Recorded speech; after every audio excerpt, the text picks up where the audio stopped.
Welcome in our SS session where we had completed the information about the powers in north, in east and west, where the powerful rulers, powerful dynasties were like Gurjara Pratihara, Palas, then Rashtrakutas. These all were.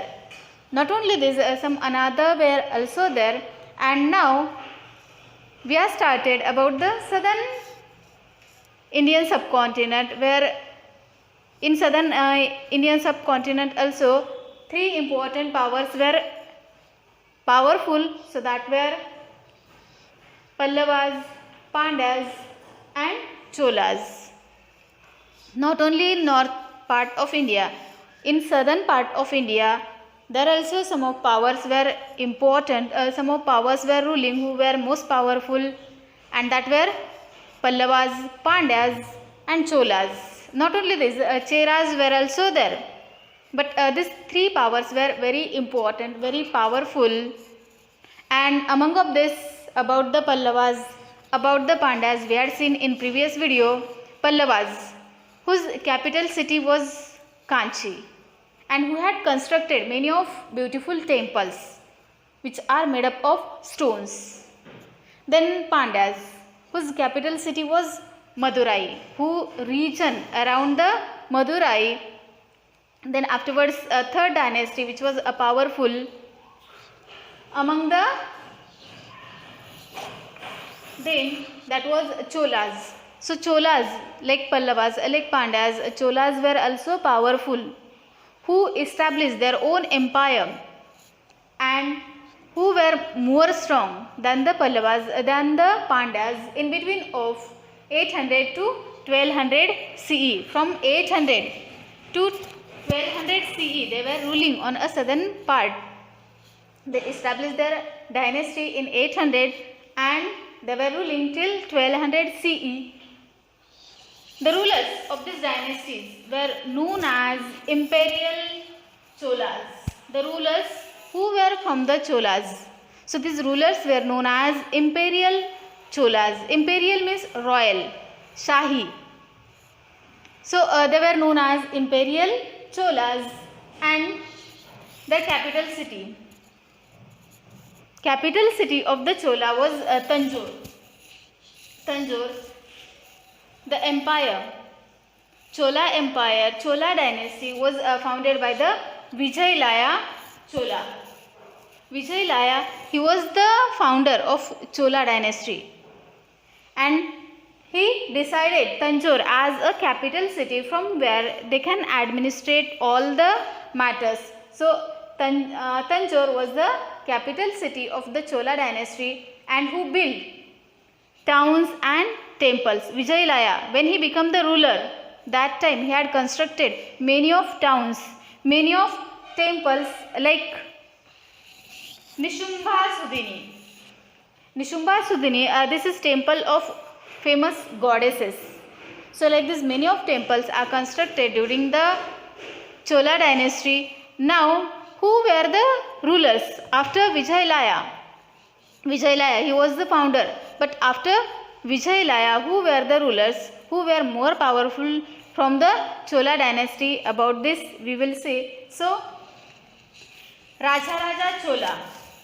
Rajaraja Chola, who became the ruler of Chola dynasty in 985 CE, and who ruled, who extended the territories till 1016 CE, who became the ruler, who region from 985 CE till 1016 CE. So during this period, from the Chola dynasty, Rajaraja Chola, he was most dominated king, most powerful king, and the Cholas, the emperors, the Chola kings were very greatest.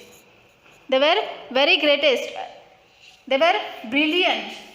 Chola Empire, who was Rajaraja Chola, he was very greatest king. He was very brilliant commander. His command on army was perfect. So his army was also very perfect.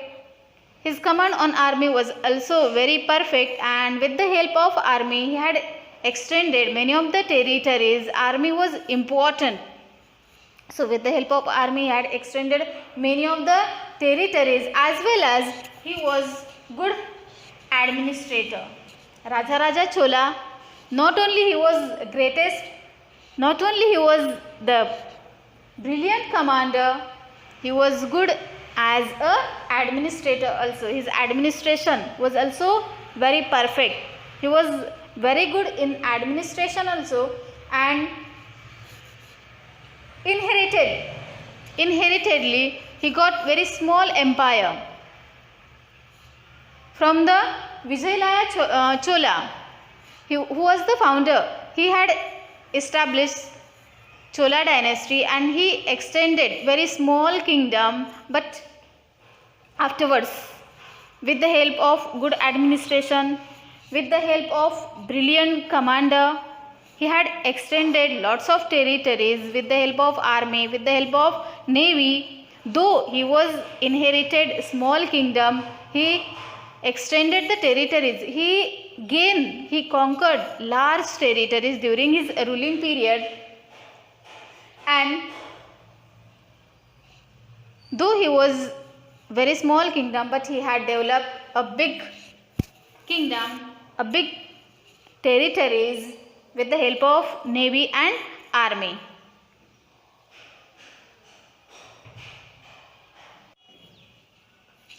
Raja Chola, who was most powerful from the Chola dynasty, so during his ruling period he had control the trade relations with the Arab on western coast. He wanted to control the trade relations with the Arab who were on western coast. So for that he defeated the Cheras, which was one of dynasty. So he defeated Cheras at Tiruvananthapuram. Why he defeated Cheras? So to control the trade relations with the Arab on western coast, he defeated the Cheras at Tiruvananthapuram. After that, he controlled the Malabar coast. He controlled the Malabar coast by defeating the Pandyas at Madurai. Pandyas, who were powerful, who were ruling from the Madurai. So Raja Chola, he fought against of Pandyas and he controlled Madurai for control the Malabar coast. Then afterwards he conquered the Kolamandalam coast also. Kolamandalam coast are also controlled by the Raja Chola in his during ruling period. Then Raja Chola, who was most powerful, who was brilliant, whose administration was very good. So he realized that army, navy, which is very needed, and for that the army, the navy of the ruler should be best, should be powerful, should be strong, and for that he was struggling. His attention was there on the army also. If our army is best, then we can gain lots of territories. We can control lots of territories. So with the help of army, he had controlled many of the coast, many of the territories, as well as he occupied the Sri Lanka's northern parts. With the help of navy, with the help of army, he had occupied the northern part of Sri Lanka. Sri Lanka, the one of country which lies to the southern part of our India. So that also controlled by the Raja Chola. Then he had defeated Chalukyas in Deccan. Chalukyas, who were powerful in the Deccan. So he fought against them and he had controlled the region which was under control of Chalukyas in Deccan. After that, he sent his force, his naval force, to the Maldives Islands to control the Maldives Islands. He want to control on Maldives Islands, and for that he sent his forces, armies to the Maldives Islands, and he had controlled that also. Then during his ruling period, He had constructed many of temples. Many of temples which are there in the southern part. So one of them is Brihadeshwara temple. Brihadeshwara temple, this is constructed during the Raja Chola, and afterwards, after the death of Raja Chola, this temple is also known as a Rajeshwara temple. Rajeshwara temple. So that temple is the another name. That name is another name of Brihadeshwara temple, which was constructed during the Raja Chola, which is at Tanjavur. Tanjavur, which was capital of Chola dynasty. So which is in Tamil Nadu. Brihadeshwara temple, which is in Tamil Nadu in Tanjavur. So in this way, their administration was best. Their architecture was also best. Brihadeshwara temple. If you are watching the movies of South, so in many of the movies, this temple can be appear. The picture of this temple is given in book, so you can verify from there. The next part we will see in next. Thank you.